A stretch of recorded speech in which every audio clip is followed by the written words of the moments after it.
and continued our takeoff. I sat down very low in my seat, thinking if the belly of this thing does go up, we hit the roof, at least the seat saves my head. So I got down low for this reason, put my feet up on the chair in front of me. And let's say I prepared myself for what I thought might happen. I was calling out the speeds as we achieved them, and we got to that point on the runway, which we know as V1, which I suppose you might say is the point of no return. And I called V1, and that was the critical point. We were committed for takeoff. I watched the wheels lock and I knew he was braking again, so I braced myself. And at this point, the aircraft ceased to accelerate. And I saw the speed drop off from 117 in two stages, down to 112 and then to 106. And then Captain Raymond called out, "Christ, we won't make it." And I remember thinking to myself at the time, Christ, I'm going to get killed. And I've just made the big time. I never see my family again, and I won't see my parents. I remember thinking, I'm going to get killed in Germany. I can't speak German. The runway disappeared, and Bobby Charlton was sat next to me, and I said, "Bob," I said, "I think we're going to crash." He said, "Just relax." And there was a couple of minor sort of bumps, and then there was this bang, and the next thing was I was flying through the air, and after that it was very black. As everything was in blackness, and I couldn't understand this, and I thought I was dead. And I thought, well, I must be in hell because everything's black. And then I asked Bob, I said, "Have we crashed, Bob?"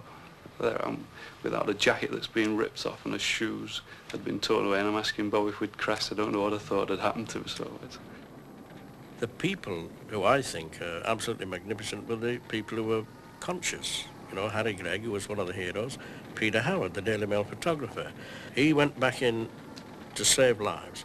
And with him went Ted Elliott. Ted Elliott was his telegraphist. Now, Peter Howard went back, and I forget how many people he got out, but from my point of view, he got me out. I made my way through this hole over one or two of the people that hadn't been as fortunate as I had, and started to run and got about 30 yards away before I stopped, looped round, and Ted was following me up. An air hostess following me up, and Harry Gregg had appeared and was stood there with his arms out shouting, come on lads, where are you all, where are you all?" I had no sense of fear, and I didn't think that I had time to be afraid after what happened, because I heard a child cry inside what was left of the aircraft, and I think this brought me to my senses, and I went looking for it. One never realised, you know, the terrible tragedy that had in fact hit Manchester, and that thousands of people were virtually in mourning for the loss of these lads. Well, I was with the Welsh team. The Welsh team played Israel in Cardiff in the World Cup, and my assistant went, poor old Bert, and he had my seat and he went. A taxi from town, and got to the office at the top end there, and Alma George, who was our secretary then. I went upstairs, and there seemed to be no one about. It was most strange, there's no one around at all. And I had a drink, gave her a drink. I said, "Haven't you heard, Jim?" He says. "Heard about what?" He said, the plane has crashed. It never struck me at all. And she said it again. "Oh, I said, we'll have another drink." I'm a quick drinker, by the way, and answered my second one quickly. But she said it again, and she started to cry. And then it struck me very vividly. I thought, God, no. The last thing I thought was a plane crash. So in my John little office there, I went in, I cried myself for 20 minutes, couldn't realise it. It's hard to lose players you've brought up, more or less live with.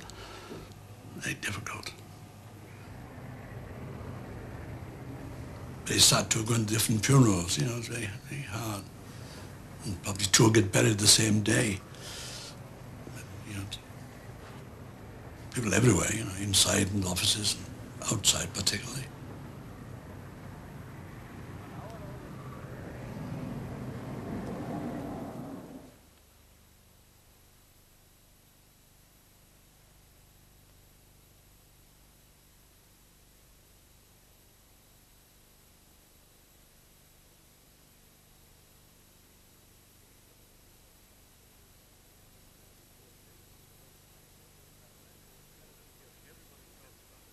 The men who were killed at Munich, everybody talks about the Munich disaster, and it was a terrible blow for this club. And sometimes people forget the terrible blow it was for journalism. You're speaking about some of the greatest journalists I personally have ever met. If you take Donny Davis of The Guardian, well, he was a great broadcaster, and he didn't just write a report. He had been an amateur international and a county cricket player. He not only wrote with knowledge, technical knowledge, but he was an essayist.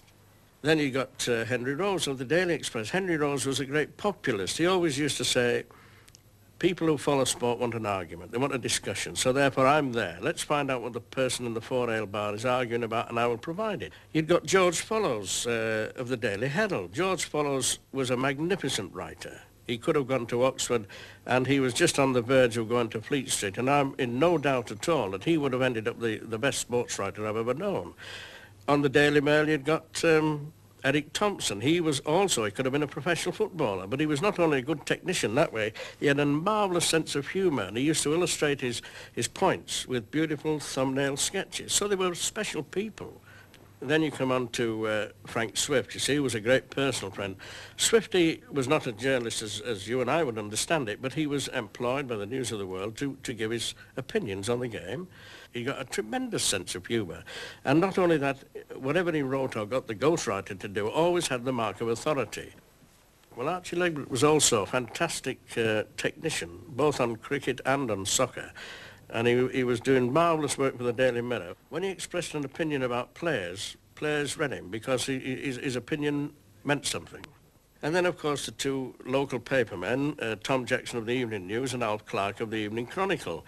Now, Alf Clark had been a very good footballer himself. He was absolutely, this was his club. Manchester United was his club. In fact, of course, it was one of the tragedies that he nearly missed the plane. We were counting, Tom Curry was counting the players as we got on board, and they were a man short. And then suddenly a jeep came up, and it was dear Alf in the jeep. He'd been phoning the paper here in Manchester to tell him that we were held up. And everybody was pulling his leg, and of course, within a minute, Alf was dead.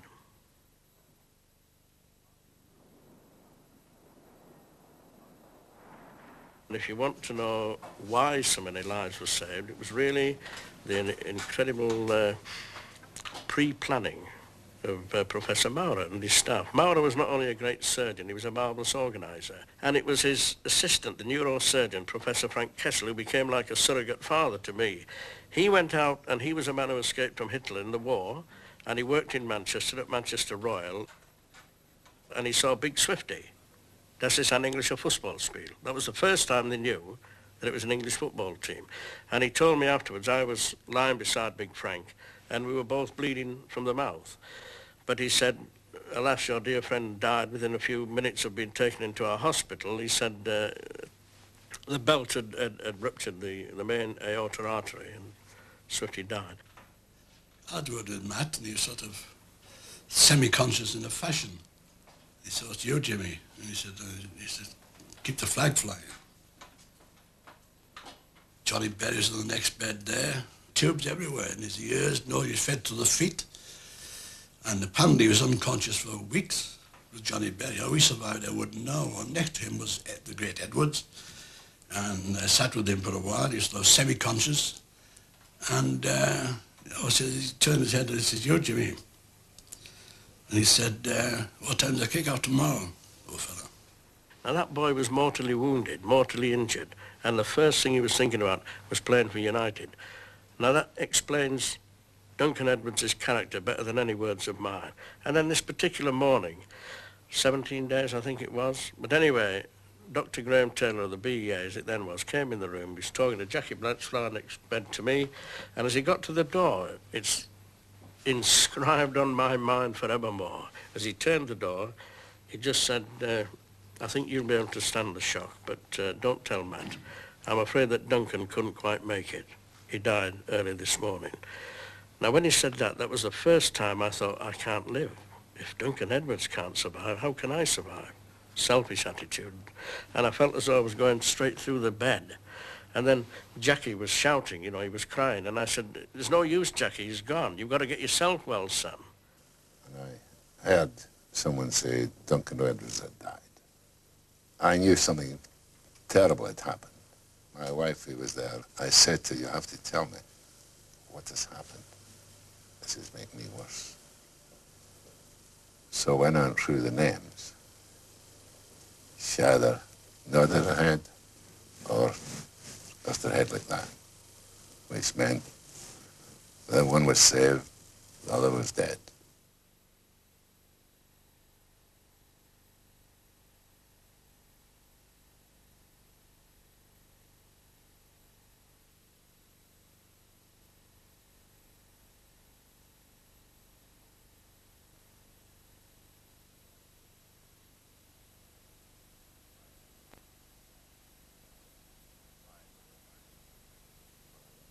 Why did I take the club into Europe? Why would we go on a plane? I remember my first reaction was never to have anything to do with football again. And this was my mind, in my mind. And my wife one again come along one of these days and said, if these boys had their say that it's passed on, they would want you to carry on. No one realized I went through hell, come back, and I'd no one to talk to, really. Plenty of people around, but I'm talking at my 11 in soccer. And I just found a team of 11. We played Sheffield Wednesday first at Old Trafford. Sheffield team were in, obviously, in the programme, but when I was Manchester United, there was no names at all. Because the team, we didn't know what the team would be, and et cetera, et cetera. But they locked the gate, there were 66,000 here on the ground. The enthusiasm was terrific, terrific. Billy Foulkes wins the toss for Manchester United against Sheffield Wednesday. And it's the most dramatic game Busby's Babes have ever played. Wednesday and the striped shirts kick off. Less than a fortnight after the Munich air crash, the Babes are fielding a scratch side for a fifth-round FA Cup tie. And apart from Foulkes himself, the only member of the original team is goalie Gregg. Now the United forwards are on the attack, and that was nearly it. Brennan takes the corner, and it's in.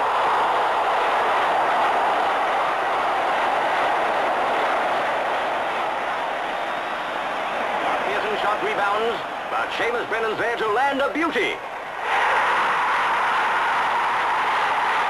20-year-old Brennan was only included a few hours before the match, his first big game ever, and he scored 2 goals. 17-year-old Mark Pearson has the ball. Alec Dawson's ready to receive, and there's number 3.